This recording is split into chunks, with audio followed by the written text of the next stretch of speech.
I literally need a second to catch my breath. Like, I am actually gasping for air right now. Take a breath, just breathe. I can't, because my brain has completely short-circuited. I mean, you do not just sit on a reunion stage, watch your entire social ecosystem collapse around you, Yeah. watch your best friend literally sobbing over the destruction of your brotherhood, and just stare. Like a completely vacant brick wall. Exactly. Unbothered. Yeah. Just giving us absolute nothingness. It is psychological warfare. But before I completely spiral into the absolute chaos that is the Bravo cinematic universe right now, babes, welcome back. By the time you hear this, it'll almost be the weekend, babes. Cheers to you. Cheers to you, and, cheers to anyone who is currently using pop culture to aggressively avoid their actual tangible responsibilities today. Oh, 100%. But wait, I have to tell the Snark squad that, babes. Before we even get into anything today, we owe you a massive apology. A deeply necessary apology, honestly. We really do. Because we missed yesterday's gossip recap, and babes, we are so sorry. We are. The truth is, life just occasionally wins. Like, the group chat was full of absolute panic yesterday. People were messaging, asking if the feed was broken. Asking if we were shadow banned? Yes. Or if we had just completely abandoned our post. And I have to confess, while all of that was happening, I was sitting in my clinic, right, pretending to be this, like, composed, highly trained dental professional. But I was still reading the blogs on my phone between patients and screaming internally about the exact same drama you were all reading about. Which is the definition of unprofessional, but we support it. It was just a perfect storm of professional obligations. You know that feeling when you look at your calendar and realize your meticulously planned day has just been completely hijacked by other people's emergencies? The absolute worst. It was us, but we are back. We are heavily armed with caffeine, and the iced coffees are officially on deck. Yes, they are. Yeah. And babes, we added hazelnut and caramel to the iced coffees this morning because apparently, like, moderation is just not a part of our personality. Moderation is a socially constructed myth designed to hold us back. I firmly believe that. Right. I have to give a huge shout out to Dutch Bros because this flavor combination is absolutely elite. The hazelnut provides this incredibly rich, grounded depth, and then the caramel comes in and just cuts it with this bright, sugary finish. It's aggressive. It is pure serotonin in a plastic cup. Like, that first sip literally fixes every single problem in my life. The moment the ice hits my teeth, my entire perspective on humanity shifts. I become a kinder, more patient person. And I will die on the hill that coffee is a legitimate personality trait. See, I look at it from a slightly more utilitarian perspective. Sure. I argue that caffeine is basically a required workplace wellness initiative. Like, if an employer expects me to interact with the general public, interpret complex medical histories, and maintain a pleasant bedside manner for 8 consecutive hours. Good luck with that. Exactly. The biochemical enhancement of caffeine is a non-negotiable prerequisite. It is the official drink of surviving the work week. Without it, the structural integrity of the American economy just collapses. Period. Speaking of structural integrity, we have to do our dentist diaries check-in before we get into the gossip. Let me start. My high for today is genuinely thrilling. Let's hear it. The schedule is surprisingly light. I have a 45-minute gap before lunch, which, as you know, is practically unheard of. And as an added bonus, someone brought fresh pastries for the staff break room. Oh, wow. I am talking artisanal, flaky, dangerously buttery pastries. So a light schedule and unprompted carbohydrates, you've effectively won the workplace lottery today. I really have. But what is the low that inevitably balances this out? The low is the realization that there are 3 separate staff meetings scheduled for this afternoon. 3? 3. Meetings that nobody asked for, meetings that do not have a clear agenda, and meetings that could have easily, seamlessly been resolved with a 2-sentence email. It is the illusion of productivity masking as corporate bureaucracy. Exactly. What about you? What's your high? My high for today is a bit more existential. I am getting to leave the clinic early enough to enjoy actual daylight. Oh, I love that for you. I will emerge from the sterile, fluorescent glow of the operatory, and the sun will still be physically present in the sky. It feels like a fundamental reclamation of my humanity. The bar is literally on the floor for our happiness. But what's the catch? The low is that I looked at my morning schedule and realized that every single patient has somehow chosen today, in a beautifully orchestrated collective consciousness, to ask 20 extra questions. Oh, no. What is the tensile strength of this composite resin? How does the rotational speed of the drill affect the enamel? They turn into scientists. Yes. If I only chew on the left side of my mouth for the next decade, what happens to my jaw alignment? Like, I love patient education, I really do, but today I am giving fully accredited biomedical lectures while trying to hold a suction tube in a very cramped space. Adulthood continues to be wildly overrated and a total scam. Like, we signed up for autonomy and instead we got a lifetime of answering questions and attending unnecessary meetings. It's a trap. It is. But before we complain too much about our professional lives, we need to address the physical trauma we inflicted upon ourselves this morning. Because, babes, you finally made it back to Pilates this morning. We returned to the scene of the crime, the reformer machines. And, babes, you were still violently shaking when we sat down to record. I was watching your hands tremble while you were adjusting the microphone. It's fine. I'm fine. We walked into that studio feeling so incredibly confident. We had the matching athletic sets, we had the hydration multipliers, we had this absolute hubris, thinking that muscle memory would just seamlessly kick in. It was an act of profound delusion. And then we walked out of that studio looking like two Victorian ghosts who had just discovered the concept of stairs for the very first time. I was literally holding onto the doorframe of the studio. I saw that. I was trying to play it off.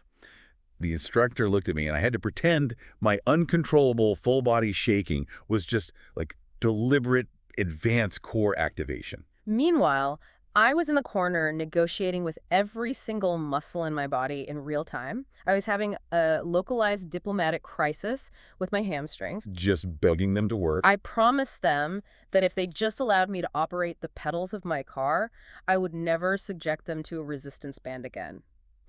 We love the aesthetic of wellness, but the actual practice of it is incredibly disrespectful to the physical body. It's an assault on the nervous system. Yeah. But we survived. Babes, we've caffeinated, stretched, apologized, and now it is officially time to get into the gossip. Let's do it. Because if we thought our nervous systems were shot from Pilates, it is nothing compared to the emotional wreckage happening on reality television right now. It's a perfect thematic transition, honestly, because we were just talking about surviving the physical toll of the week, and clearly the cast of Summer House is barely surviving the emotional toll of their reunion. Barely. We need to dissect this entire beta blocker situation because it represents a massive shift in how these reality stars are navigating accountability. Yes. This is exactly what had me gasping at the start of the show today. Oh. Let's set the scene for the listeners. We are in the final part of the Summer House reunion. The tension is incredibly thick. Jesse Solomon is breaking down in tears, genuinely crying about how he feels like he is losing a brother in Wes Wilson. Right. Because of the West's behavior regarding Amanda, the entire cast is reacting. And West is sitting there, utterly motionless, his eyes are blank, his face is entirely devoid of micro-expressions. He looks like a screensaver. He was a topographical map of nothingness. That is exactly what it was. And eventually, Andy Cohen has to address the elephant in the room. He asks West, point blank, if he is heavily medicated. Because it was that obvious. Everyone around him is spiraling, and West isn't giving an inch. And Ciara Miller, who we know does not mince words, immediately jumps in and suggests that West might just be a sociopath, which, honestly, considering the context, was a completely fair hypothesis. A valid clinical inquiry. Right. But then West admits it. He admits he took a beta blocker before walking out on stage to keep himself composed. I have to be honest, my initial reaction was pure emotional outrage. It feels like such a cheat code. Well, No, think about it. You lie, you sneak around, you betray your friends, and then right when you are supposed to face the music and physically feel the guilt of your toxic behavior, you pop a pill to turn off your own conscience. It's manipulative. okay, let's inject a little bit of pharmacological reality into this outrage, because I think people deeply misunderstand what a beta blocker actually does, and West was absolutely relying on that public ignorance to shield himself. Break it down for us, because I want to understand the math of this excuse. So a beta blocker medications like propranolol or metoprolol is primarily prescribed by cardiologists to manage abnormal heart rhythms or high blood pressure. But in the entertainment industry, it is famously prescribed off-label for performance anxiety. Right, for stage fright. Exactly. Here is the crucial mechanism. It works by blocking the neurotransmitters epinephrine and norepinephrine, which we commonly call adrenaline, from binding to beta receptors in your sympathetic nervous system. So it literally stops the fight or flight response. Yes. It prevents your heart rate from spiking, it stops your hands from sweating, it prevents that vocal quiver, and it stops the physical tremors. It chemically dampens the somatic symptoms of a panic attack. But, and this is the massive glowing caveat, it does absolutely nothing to alter your cognitive or emotional processing. Wow. It does not numb your feelings. It does not stop you from feeling empathy or remorse or profound sadness. Which is exactly what Sierra Miller pointed out. And we have to remember, Sierra is a literal nurse. She's highly trained in pharmacology. She was not going to let him weaponize medical jargon to excuse his lack of a soul. Her response on Threads was a masterclass in clinical dismantling. She logged on and explicitly stated, quote, "Just a medical note. Beta blockers don't remove emotion." She explained exactly what you just said, that it puts your physical symptoms on Do Not Disturb, but the emotional experience is fully intact. She basically told the entire internet that his lack of a reaction wasn't the pill. It was just him. He genuinely did not care. He didn't care that he broke his friend's heart. And that is the terrifying part. He went into that reunion knowing he was going to be held accountable. He took the medication so his voice wouldn't shake while he defended the indefensible. Ugh, so gross. It was a calculated PR strategy to appear stoic and rational, hoping the audience would interpret his physiological calmness as moral high ground. But as Sierra pointed out in her follow-up post, anxiety and depression aren't the only things in the DSM-5. Personality disorders exist there as well. For anyone who doesn't know, the DSM-5 is the literal textbook that psychiatrists use to diagnose mental health conditions. Huh. Sierra was not so subtly implying that West might fall under a cluster B personality disorder, like narcissism. Or antisocial personality disorder. Exactly. I love this era for Sierra. She gave an interview to Harper's Bazaar where she said that watching the season back, she realized West deeply resented her. And he resented her because the internet was finally holding him accountable for his actions, and he couldn't just charm his way out of it. But if we want to talk about West failing to charm his way out of a situation, we need to dive into the timeline mess that Jesse Solomon dropped on the group. Because the narrative that West and Amanda have been trying to sell is structurally collapsing under the weight of basic calendar math. This timeline is incredible. Jesse brought the receipts, the specific dates, the cross-reference locations. It is like listening to a prosecutor map out a white-collar crime. I need to propose a theory before we go through it, though. Do you think West and Amanda purposely targeted early February to start hanging out because they thought Kyle was too distracted by the initial shock of the separation to notice? Oh, it's highly probable. When a 10-year relationship implodes, the immediate aftermath is chaotic. You have asset division, housing logistics, managing family reactions. It creates a massive blind spot. And Wes and Amanda absolutely operated within that blind spot. Let's look at the dates Jesse provided. Okay, lay it out. Kyle and Amanda announced their separation in late January. According to Jesse, by February 10th, Wes and Amanda are having a private dinner in Miami. Jesse wasn't invited, just the two of them.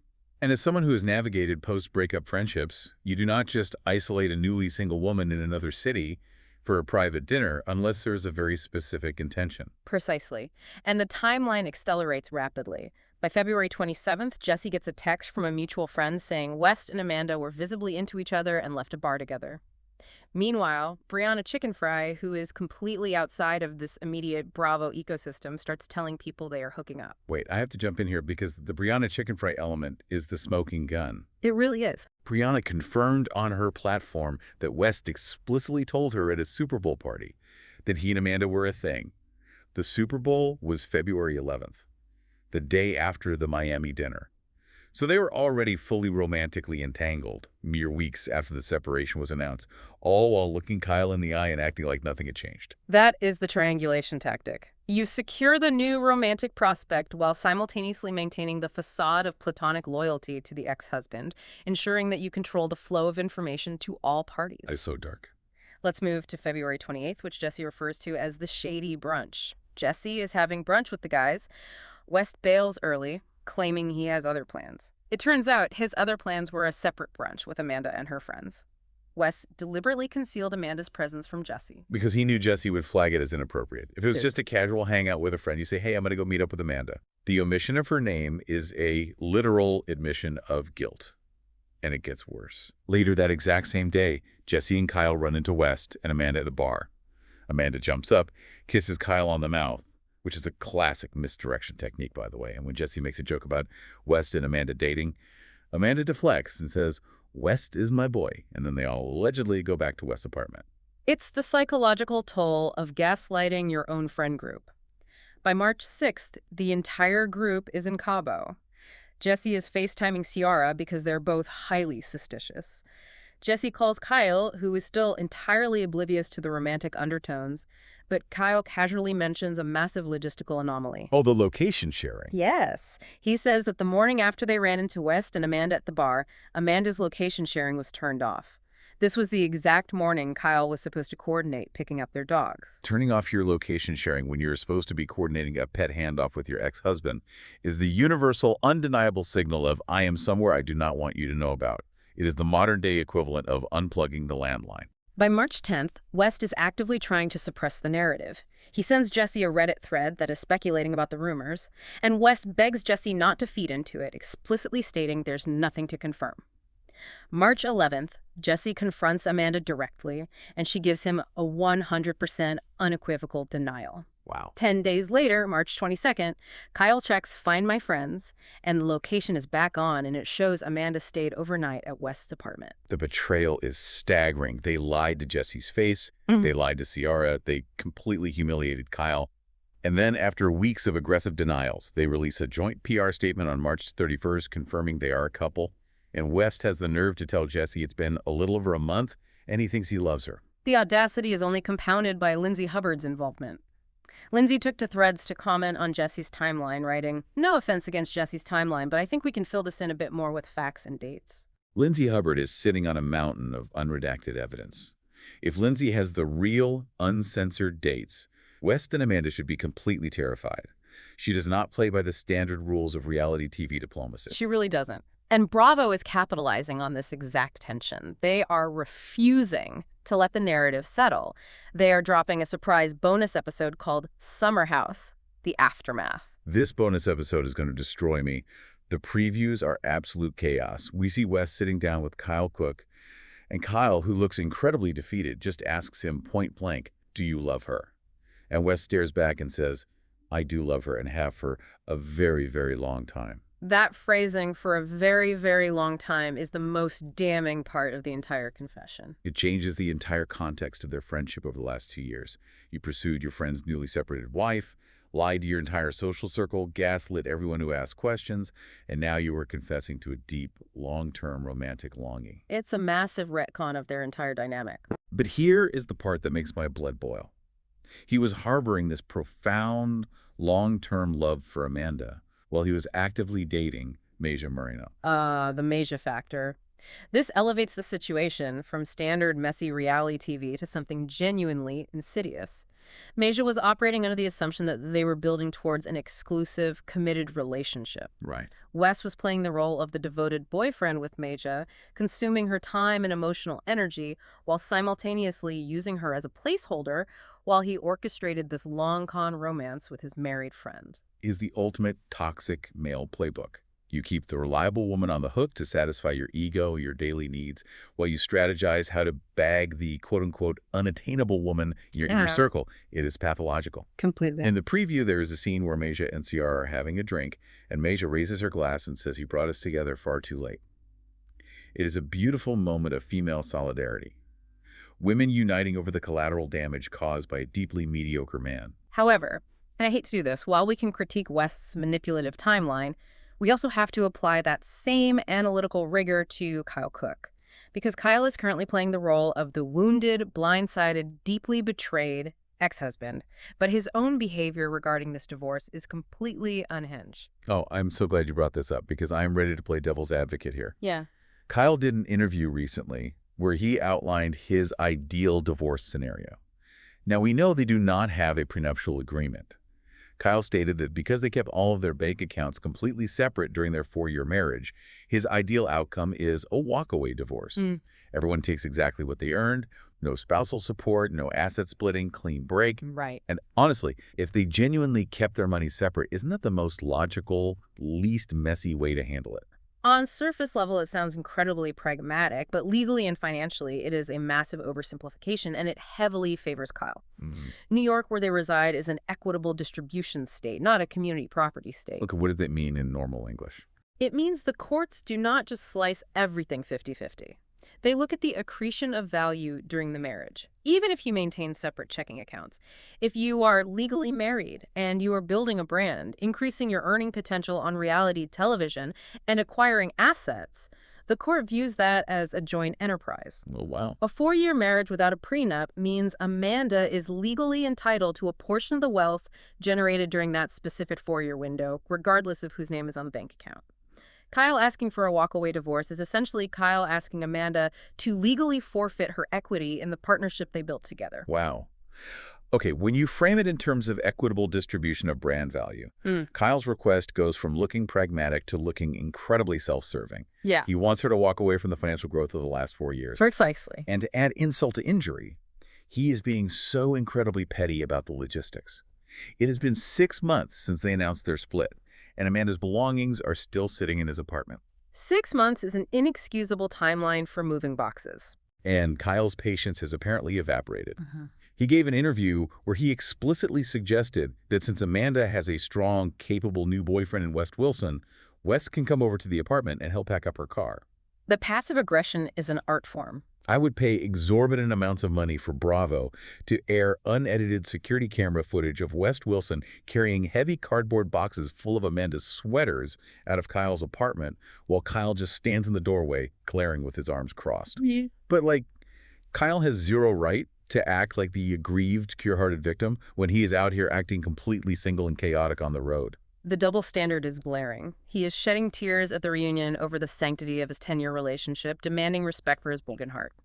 Meanwhile, he is currently on a cross-country DJ tour, and TMZ just released footage of him at a club in the Midwest. Oh, I saw this. He is mid-set, the music is blaring, and he leans completely over the DJ booth to make out with a fan in the front row. Not just make out. The audio is crystal clear. He looks at this random girl and says, "You're actually really hot, I'm not joking," and then kisses her multiple times. You cannot demand a mourning period from your ex-wife while you are swapping spit with strangers at a nightclub. Men are exhausting. They demand unconditional loyalty while providing conditional respect. Before we close the chapter on the Summer House universe, we have to acknowledge two of the most bizarre celebrity crossovers to hit the news cycle this week. Reality TV has officially broken containment. Do you remember the massive scandal a few weeks ago and the explicit audio of Lindsay Hubbard screaming at Amanda during a reunion break leaked online? How could I forget? Bravo had to launch a full internal investigation because leaking raw reunion audio is a massive breach of NDA protocol. Well, Andy Cohen went on Watch What Happens Live and revealed exactly how they caught the leaker. It wasn't a forensic IT team. The person who solved the mystery was Academy Award-winning actress Jennifer Lawrence. I am utterly obsessed with this. It's amazing. For anyone who hasn't seen the show, It's Always Sunny in Philadelphia, there is a famous meme of the character Charlie Day standing in front of a corkboard covered in red string, frantically connecting invisible dots to uncover a massive conspiracy. That is exactly how I picture Jennifer Lawrence in her multi-million-dollar mansion. Just pacing the floor, cross-referencing Instagram stories, matching acoustic signatures, and figuring out which Bravo production assistant went rogue. She is a woman of the people. She possesses an elite analytical mind that is completely wasted on Hollywood. She needs to be working for the FBI. But the second crossover is significantly more surreal. An interview from a podcast surfaced this week where Carl Radke casually confirms that back in 2019, he went on a double date with Erica Kirk. Stop. Erica Kirk. The Erica Kirk who was the conservative activist and took over Turning Point USA after her husband Charlie Kirk died. That is the Erica Kirk we are talking about. The very same. Now, we are remaining entirely neutral on the politics of Turning Point USA. We are strictly analyzing the absolute whiplash-inducing absurdity of this social intersection. It's just so random. Right. Apparently, back in 2019, long before she became a political CEO, Erica was navigating the New York boss babe culture. She went on a date with former Summer House cast member Jordan Baroy, and they double dated with Carl Radke. Carl actually mentioned that he was specifically advised to not really talk about her Bravo history. That is the ultimate glitch in the reality TV simulation. I am trying to visualize Carl Radke at the absolute height of his more life party boy era, sitting across a table in Manhattan, making small talk with a future conservative powerhouse. The cultural juxtaposition is staggering. It just proves that the reality TV ecosystem touches absolutely every corner of American society. It is the 6 degrees of Bravo separation. Now, if we thought Kyle and Amanda's divorce was complicated due to the brand value, we need to head down to Atlanta, because the Real Housewives of Atlanta is currently hosting a divorce that is setting new legal and moral lows. Yeah. The settlement between Drew Sidora and Ralph Pittman is finally public. This divorce has aged me a decade. I have watched Ralph emotionally manipulate and belittle Drew on television for years, and now the legal system is stepping in, and the details that have leaked are giving me an actual ulcer. Let's break down the financials, because family court does not operate on narrative justice. It operates on cold, hard math. And the math here is devastating. According to the finalized court documents, Drew Sidora earns a staggering $380,000 per season for her role on The Real Housewives of Atlanta.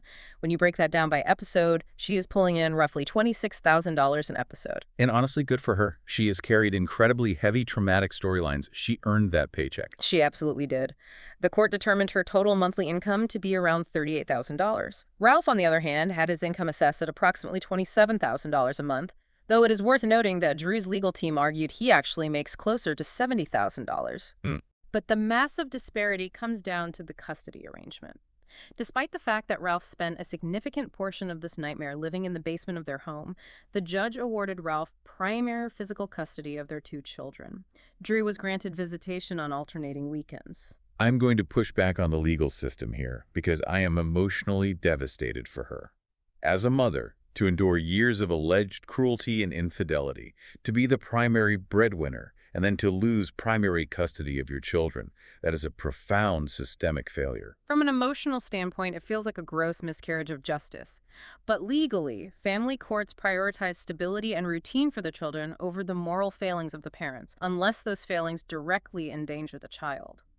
The court looks at Drew's filming schedule, the late nights, the cast trips, the unpredictable hours of reality television production, and they look at Ralph's potentially more stable day-to-day presence, and they rule based on logistical continuity. It's so frustrating. And because Ralph has primary custody and Drew has the higher proven income, the formula kicks in. The judge ordered Drew to pay Ralph $2,218 every single month in child support. She has to write a monthly check to her abuser? She has to financially subsidize the life of the man who terrorized her on camera? It is the harsh reality of gender-neutral family law. Neither party was awarded spousal support. But the division of assets is where the power dynamics really show. They owned a $1.9 million marital home in Atlanta. Ralph gets to keep the house. Of course he does. He assumes the mortgage, but he is required to buy Drew out of her accumulated equity. He has to pay her a lump sum of approximately $145,000. The catch: the moment that money clears, Drew is legally obligated to immediately vacate the property. Oh, and Ralph gets the Cadillac XT5 and the Porsche Taycan. Okay, let me get this straight. He gets the children, he gets a multi-million-dollar house, and he gets the Porsche. What exactly did Drew Sidora get out of this legal nightmare? Drew gets to retain possession of the Cadillac Escalade. She successfully petitioned to have her maiden name legally restored to Drew Jordan, and in what I personally consider the only genuine victory of this settlement, she was awarded full custody of the family dog. Thank God she got the dog. I mean this sincerely. A dog possesses more loyalty, empathy, and emotional intelligence than Ralph Pittman could ever dream of having. But Drew is not just accepting this outcome quietly. Tell the Snark squad about the pending lawsuit, because she is fighting back. Drew has filed an aggressive motion seeking over $400,000 in legal fees from Ralph. Her court documents allege that the hostility Ralph exhibited throughout the mediation and divorce process was continuing and unrelenting. I believe it. She is essentially accusing him of utilizing a strategy of financial attrition, purposely dragging out the custody negotiations, filing unnecessary motions, and even giving her false hope of a marital reconciliation, all as a calculated tactic to drain her bank accounts and break her psychologically. Her legal fees balloon to $411,520, and she is demanding that the court force him to cover the cost of his own malicious litigation. I hope the judge grants it. Weaponizing the legal system to bankrupt your ex-wife is a classic narcissistic abuse tactic. But babes, Drew's battles are not confined to the courtroom. She is currently starring in one of the darkest, most vicious feuds we have seen on Housewives in years. Her war with Kelly Farrell is getting incredibly toxic. The Kelly Farrell feud has bypassed standard reality TV shade and entered the realm of surgical warfare. Drew went on Watch What Happens Live and completely doubled down on her previous insults. She kept referring to Kelly as Miss Proportions, and then she took it a step further and explicitly compared Kelly's physical body shape to a stuffed Cornish hen. A stuffed Cornish hen. I actually gasped when she said it. It's brutal. The specificity of that insult is what makes it so devastating. In the Housewives universe, you can attack someone's crumbling marriage. You can attack their terrible fashion sense. You can attack their fraudulent businesses. But comparing a woman's natural body to poultry, that is a very specific, deeply personal kind of cruelty. Well, Kelly Farrell operates on the exact same frequency because her retaliation was nuclear.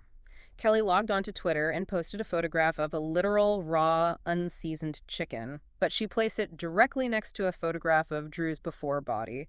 Drew recently underwent liposuction with Mia Aesthetics and has been very public about her partnership with them. Right, she didn't hide it. Kelly wrote, "The audacity. Calling me misproportion after that miracle worker showed the before and the after from surgery. #1 is wild. Your before was after the mommy makeover." Kelly completely aired out Drew's surgical timeline. She bypassed the PR narrative and went straight for the medical records. And she did not stop there. In a follow-up post, Kelly called Drew wait, let me get this right. A SpongeBob box-shaped Buick. A boxed-shaped Buick. My jaw unhinged. The linguistic creativity is undeniably high, but the actual impact of the blow is so incredibly low. Drew, naturally, clapped right back. She posted a sleek video showing off her post-liposuction results, conveniently plugged her new single, and then dropped the ultimate petty retaliation. A side-by-side before and after picture of Kelly's face, heavily implying that Kelly has undergone extensive, undisclosed facial plastic surgery herself. It is full-on mutually assured discretion. But I have to ask you, and I genuinely want to explore this, have the Housewives feuds lost the plot? Has it gotten entirely too physical and body-shaming lately? Because when I think of classic Atlanta shade, I think of quick-witted intellectual reads. Exposing someone's surgical before pictures feels like we've crossed a very dark line. I completely agree with you. If we look at this sociologically, it is a massive regression in the art form of the read. Early 2010s, Real Housewives of Atlanta built an empire on verbal dexterity. When Sheree Whitfield said, "A fashion show with no fashions, how dreadful," or when Phaedra Parks delivered those meticulously crafted monologues, it required intellect. It required comedic timing and a deep understanding of human psychology. Yes. Attacking someone's bone structure or weaponizing the inevitable changes of a postpartum body requires zero intellect. It is the lowest hanging fruit available. It feels less like sophisticated shade and more like a deeply insecure middle school locker room fight. It diminishes the legacy of the show. Exactly. It requires zero talent to point out that someone had a rhinoplasty. We expect better from our top-tier Bravo stars. Yeah. But speaking of people acting like absolute clowns and bringing out the worst in each other, we need to transition into our next segment. Because reality TV romance is officially a Ponzi scheme. It is a scam. And I am ready to burn Brandon Hansen in effigy. We need to talk about the Valley. Because a collective sigh of relief we all breathed when Brittany Cartwright finally filed for divorce from Jax Taylor was immediately suffocated by her new relationship. She started dating Brandon Hansen, who she had known for years. The narrative was supposed to be the classic trope, the safe, reliable friend who was there all along. The narrative was a lie. Listeners, the level of absolute trash behavior we are about to discuss is going to raise your blood pressure. Brace yourselves. Brittany decides to get a mommy makeover. This is a massive, invasive, multi-stage surgical procedure. She's going to be bedridden, she's going to be in extreme pain, and she's going to be incredibly vulnerable. Because she needs dedicated post-operative care, she actually pays Brandon. She gives this man a cash stipend to take time off of his job, drive 200 miles to her house, and act as her primary caregiver. The commodification of caregiving within a romantic relationship is already a glaring red flag. If you have to put your boyfriend on payroll to ensure he shows up when you are recovering from major surgery, the foundational affection is severely lacking. But it gets worse. What does this financially compensated caregiver actually do? He takes her money, he drives to her house, and he completely and utterly fails at the most basic human task. Brittany revealed on the show that he kept delaying his arrival, making excuses. And when he finally showed up, he hadn't even bothered to stop at the pharmacy. He didn't pick up her pain medication. Unbelievable. She is lying in bed, recovering from major abdominal and breast surgery, completely unmedicated.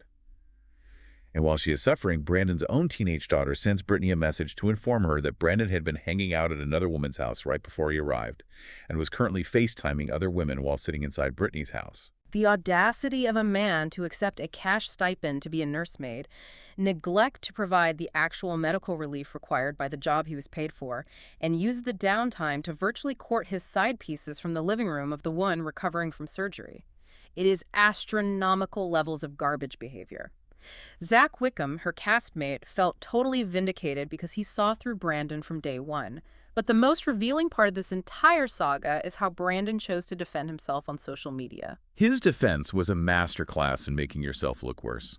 He logged onto Twitter and essentially confirmed the transaction. He tweeted, "When she's a millionaire and she wants to give me money to come hang out, why would I decline?" I wanted to throw my phone across the room. He didn't deny it. He justified exploiting her vulnerability by citing her net worth. He basically admitted, yes, I treated her like an ATM because she has more money than me. Yeah. It is the most transparent admission of gold digging I've ever seen from a reality TV man. It highlights the deeply transactional nature of the Los Angeles reality TV ecosystem. He viewed her not as a partner, but as an economic opportunity. But it's not just Bravo men who are making disastrous, ego-driven choices. Let's look at the Love Island USA cast, because the delusion is bleeding into real-world civic infrastructure. Oh my gosh, the Love Island boys are out of control. Yeah. Let's talk about Sean Rifle. This story is the epitome of abandoning logic for the chance at 15 minutes of fame. Before Sean even stepped foot in the Love Island villa, he made headlines in his local community because he abruptly quit his job as a sworn police officer for the Bethlehem Police Department, specifically to go on the show. Let's analyze the economics of that decision. He abandoned a stable career, a guaranteed municipal pension, comprehensive health benefits, and a unionized job, all to go wear neon swim trunks in Fiji and hope an Instagram sponsorship pays the rent. A terrible gamble. And his gamble failed spectacularly. He was dumped from the villa almost immediately. He secured 0 brand deals, and now he is unemployed. And the mayor of Bethlehem, J. William Reynolds, is not letting him crawl back quietly. The mayor went on TMZ Live, which is hilarious in itself, a local mayor on TMZ, and publicly stated that if Sean wants his badge back, he cannot just waltz into the precinct. He has to start the rigorous, multi-month hiring process completely from scratch. The mayor's quote was a brilliant piece of municipal shade. He said, and I quote, "Choices have consequences that affect other people." He explained that the city is currently struggling with recruitment. When a municipality invests tens of thousands of taxpayer dollars to put a cadet through the police academy, train them and equip them, there is an expected return on that investment. Makes perfect sense. For an officer to utilize those resources and then abandon the force 8 months later for reality television, it creates a massive operational deficit for the city. The mayor is 100% correct. You cannot treat a public safety position like a seasonal gig at a retail store.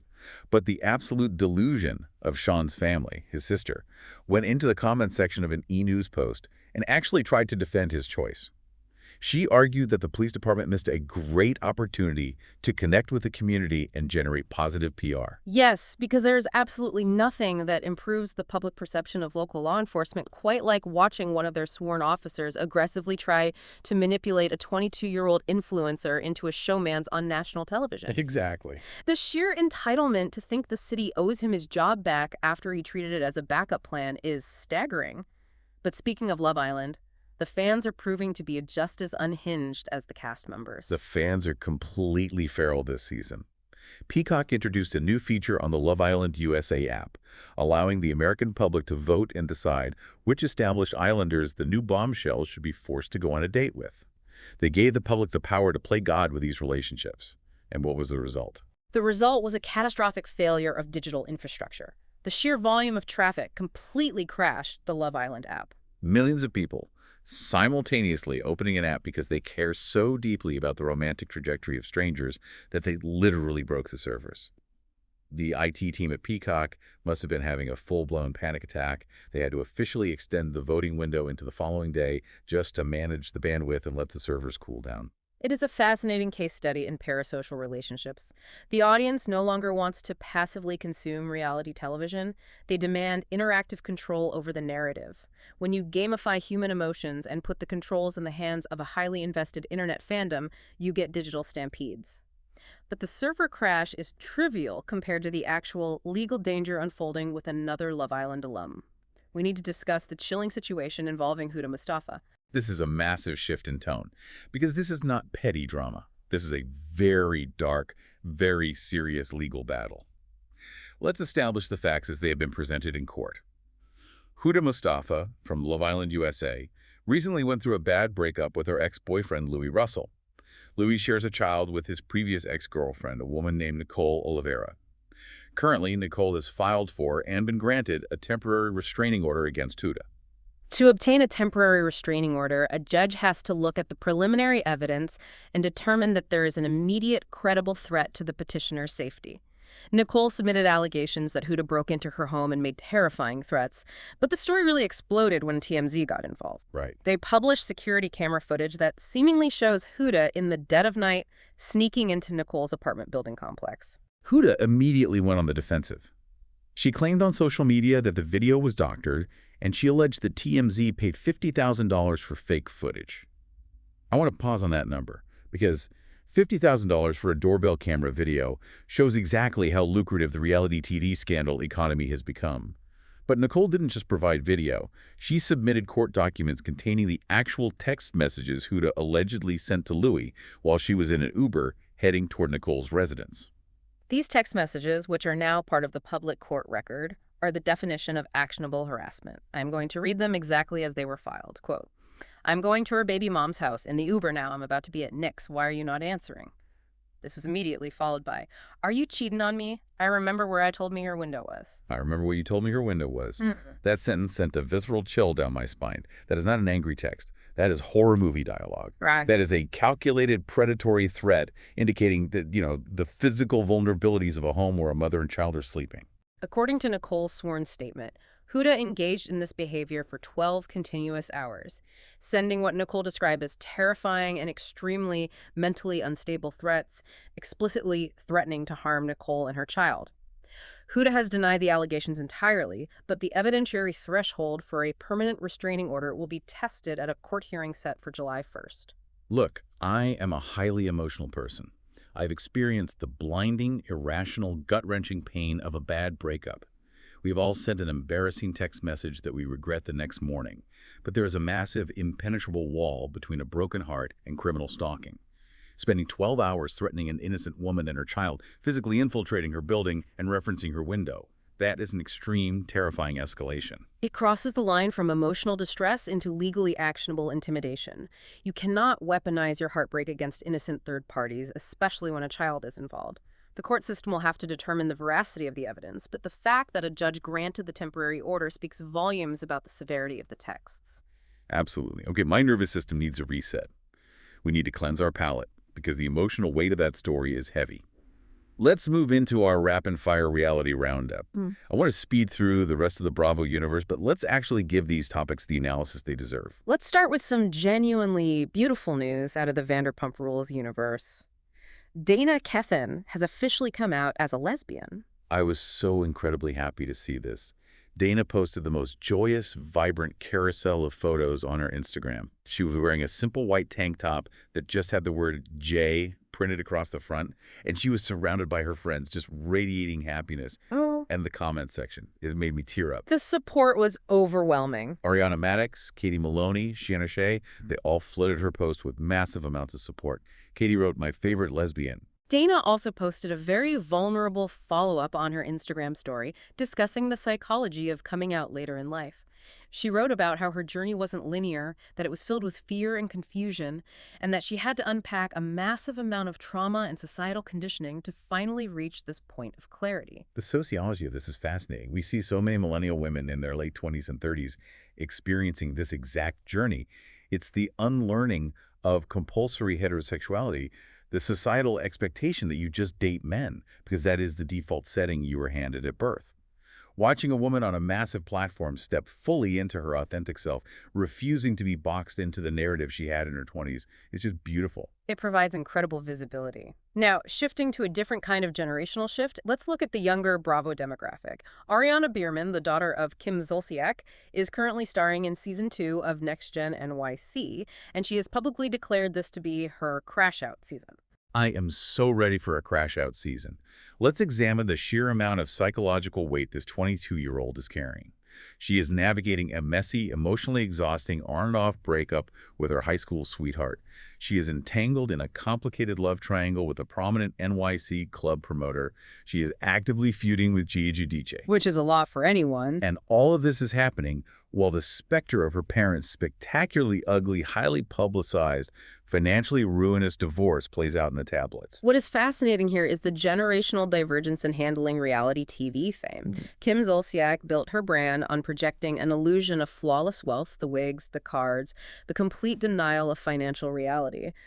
Ariana is doing the exact opposite. Oh, totally. By declaring it a crash-out season, she is preemptively owning her mess. She is embracing the chaos, the mistakes, and the emotional instability.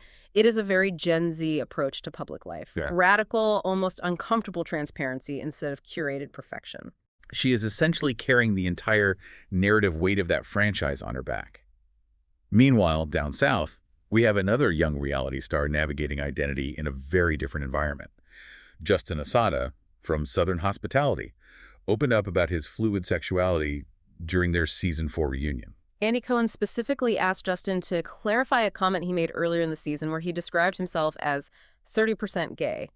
Justin, who is currently in a relationship with Charlie Manley from Southern Charm, did not back down or try to walk the comment back. He didn't flinch? He looked Andy in the eye and confidently stated, "I'm comfortable in my sexuality. It's fluid. That's just me."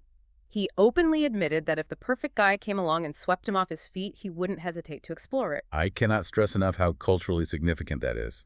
Southern Hospitality is a show centered around a conservative, old-money, hyper-traditional city like Charleston. The reality TV archetype for Southern men has historically been rigid, performative masculinity. Think of the early seasons of Southern Charm. For a young, conventionally attractive guy in that specific geographical and cultural setting to speak so comfortably about sexual fluidity, refusing to force himself into a strict heterosexual binary, is incredibly refreshing. It breaks the mold of what a Bravo man has to be. It is a quiet revolution in representation. But if we move up the coast to Rhode Island, the traditional housewives drama is alive and well. The cast of The Real Housewives of Rhode Island just wrapped filming for their Season 1 reunion, and the aesthetics have leaked. The fashion theme was clearly oceanic mermaid realness, and they fully committed. We are seeing varying shades of deep sea, blue, wet look hairstyling, heavily bejeweled gowns. Visually, it is a triumph. But the interpersonal drama is already spilling out onto Instagram before the episode even airs. The central conflict revolves around Liz McGraw and Alicia Carmody. Let's establish the context. During the season, Alicia opened up in a very vulnerable moment about her family's past financial struggles, stating that she experienced homelessness as a child. Liz McGraw took issue with this narrative. Liz went on Watch What Happens Live and completely invalidated Alicia's lived experience. Liz claimed that Alicia was never actually homeless. According to Liz, Alicia's family simply sold their house, spent time renovating her grandparents' high-end property, and lived together during the transition. Liz justified her comments by saying it was a knee-jerk reaction to protect Alicia from the backlash of local Rhode Island society. I'm going to defend Liz here for just a second. If you live in a small, interconnected community where everyone knows everyone's real estate history, and someone goes on national television and claims they were on the streets when they are actually living in a multi-million-dollar renovation project, doesn't Liz have the right to correct the factual record? I am going to push back on that incredibly hard. You cannot scientifically audit someone else's childhood trauma using real estate semantics. Wait, okay, explain. To a wealthy adult, staying at a grandparent's house during a renovation is an inconvenience.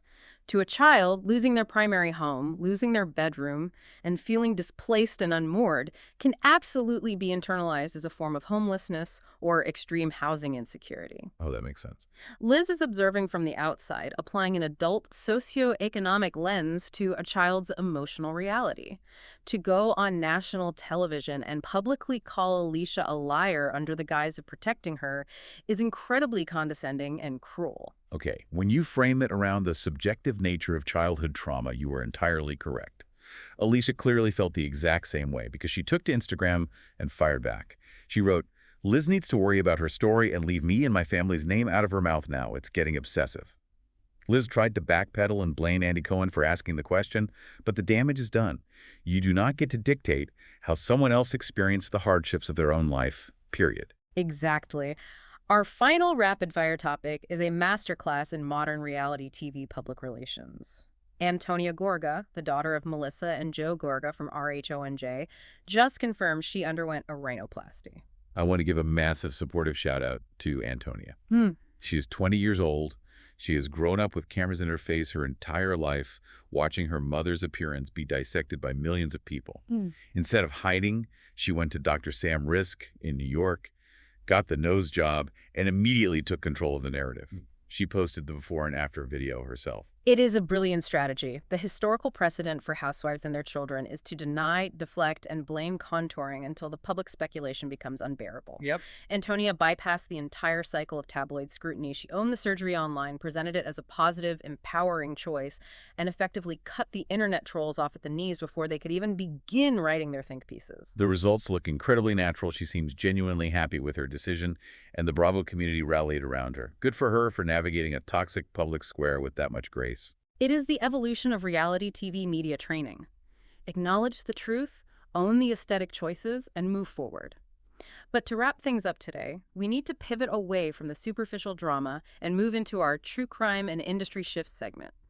Because while some reality stars are arguing over Instagram comments, others are dealing with massive physical vulnerabilities and the loss of their actual freedom. The vulnerability of extreme wealth was fully on display this week.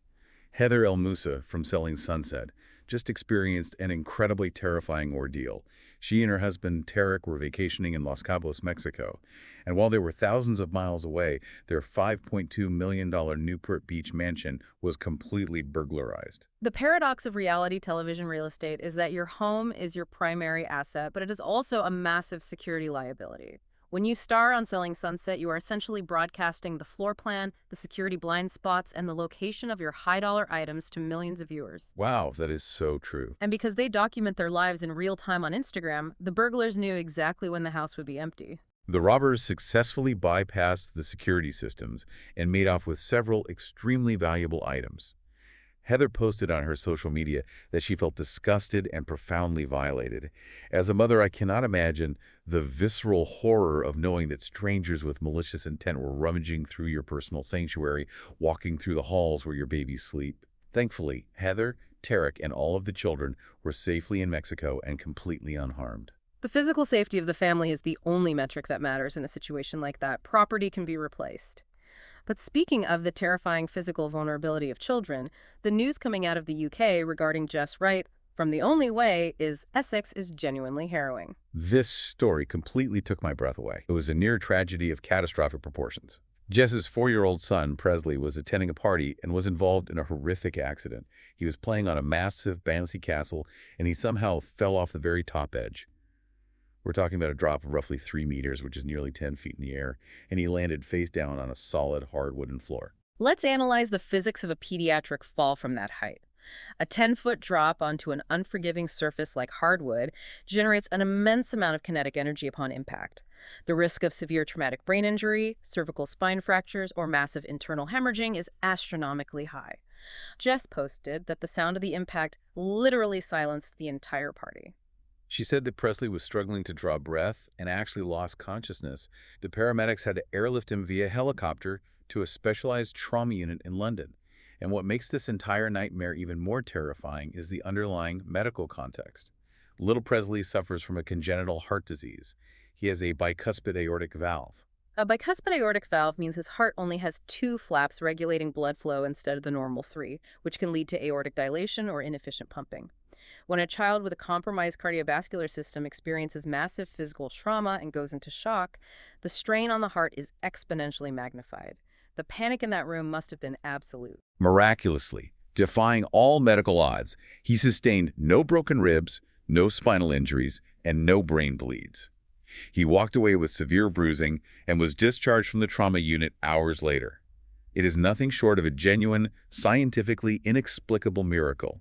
I am expressing the deepest, most profound emotional relief for that family today. We always welcome a happy ending. Unfortunately, our next story does not feature a happy ending, primarily because it is rooted in sheer, unadulterated delusion. We need to check in on Todd and Julie Chrisley. Oh, the Chrisleys, the absolute masters of the financial grift. Todd and Julie Chrisley are currently residing in federal prison. Todd is serving a 12-year sentence, and Julie is serving a 7-year sentence. They were convicted by a jury of their peers for orchestrating a massive multi-year $36 million bank fraud and tax evasion scheme. And how are they spending their time behind bars? They have officially filed a $25 million civil lawsuit against their former criminal defense attorney, Christopher Anilovitz. You literally cannot script this level of narcissism. They're sitting in federal prison, and they have decided to sue the lawyer who attempted to defend them. They are formally alleging legal malpractice. The core of their lawsuit claims that Anilovitz had no meaningful experience in federal criminal defense, that he only took their high-profile case to generate publicity for his firm, and that he completely bungled a crucial pretrial motion to suppress evidence that was gathered during a search of their warehouse. Unbelievable. They are legally arguing that he's the singular reason they were incarcerated, that he is responsible for the cancellation of their reality TV empire, and that he cost them $25 million in lost endorsement deals. The absolute staggering delusion of these two. Todd and Julie, listen to me closely. You were in a federal penitentiary because you spent years physically cutting and pasting fraudulent financial numbers onto bank documents to secure millions of dollars in loans you could not afford. You are in prison because you purposefully evaded paying your taxes. Your defense attorney did not fabricate those financial records, you did. The legal definition of malpractice requires proving that the attorney's negligence was the direct proximate cause of the negative outcome. Given the overwhelming mountain of documentary evidence the FBI had against the Chrisleys, proving that a different lawyer would have miraculously secured an acquittal is virtually impossible. Exactly. This lawsuit is the standard Chrisley psychological playbook. They are incapable of admitting fault, so they must endlessly manufacture scapegoats. It is a legal deflection tactic to keep their names in the press while refusing to take an ounce of personal accountability. It is infuriating, but honestly, it is exactly what I expect from them at this point. Speaking of keeping names in the press, let's look at how the entire landscape of reality television is fundamentally shifting beneath our feet. The streaming wars are escalating, and the legacy broadcast networks are scrambling. The migration from traditional linear television to streaming platforms has reached a critical inflection point.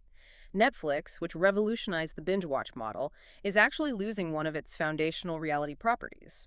After 7 highly successful seasons, the social media catfish competition, The Circle, is officially moving to Hulu. And Hulu is not just acquiring the show, they are completely detonating the format and rebuilding it. They are moving away from anonymous civilian players and casting recognizable celebrities. And, borrowing a page directly from the Love Island playbook, they are transitioning the show to film in real time, allowing for a live audience vote. A live audience vote for a strategic game like The Circle fundamentally alters the architecture of the competition.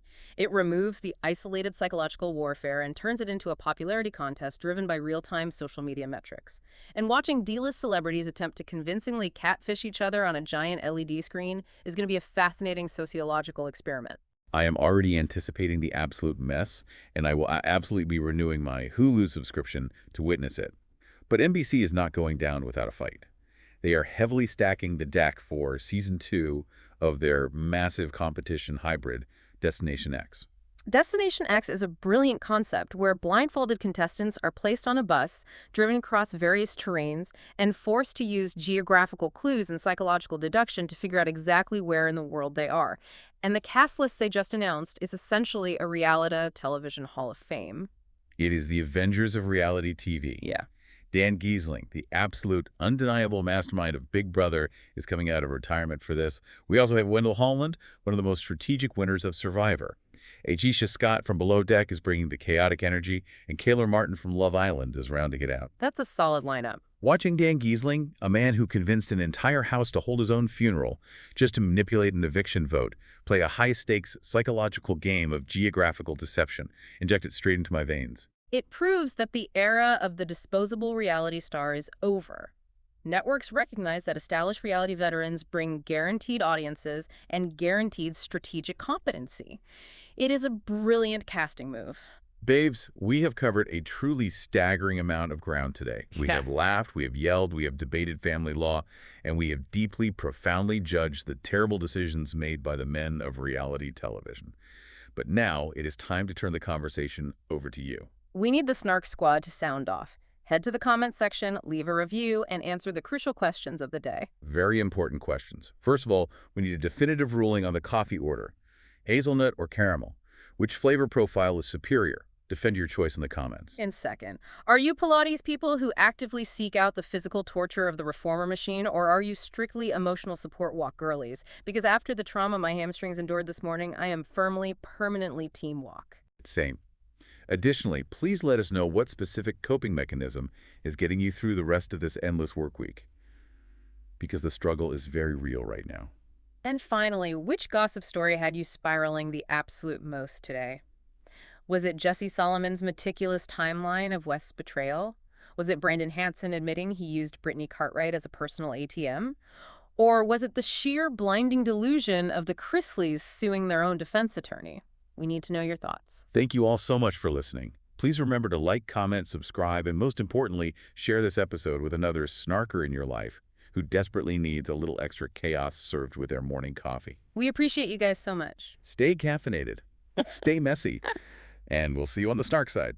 But honestly, as you go through your day, just let this final thought simmer in the back of your mind.